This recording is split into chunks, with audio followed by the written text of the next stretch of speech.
સમગ્ર ભારતમાં રામનવમીની ભવ્ય ઉજવણી થઈ રહી છે. કપડવંજ નગર પણ રામમય બન્યું.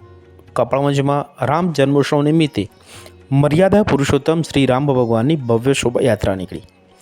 હિન્દુ એકતા સમિતિ કપડવંજ અને સમસ્ત હિન્દુ સંગઠન દ્વારા કપડવંજ નગરમાં રામ જન્મોત્સવ શોભાયાત્રાનું આયોજન કરવામાં આવ્યું. મોટા હનુમાનજી મંદિરેથી ડીજે, ઢોલ, ટ્રેડિશનલ ડ્રેસ અને ભગવા ધ્વજ સાથે નગરની ધર્મપ્રેમીઓ શોભાયાત્રામાં જોડાયા હતા. શોભાયાત્રામાં બાળકો દ્વારા વેશભૂષા આકર્ષણનું કેન્દ્ર બન્યા હતા. શોભાયાત્રા દરમિયાન પોલીસ તંત્ર દ્વારા ચુસ્ત બંદોબસ્ત ગોઠવવામાં આવ્યો હતો. કેમેરામેન હર્ષ પટેલ સાથે હરીશ જોશી, કપડવંજ. જોતા રહો સત્ય વિચાર ન્યૂઝ.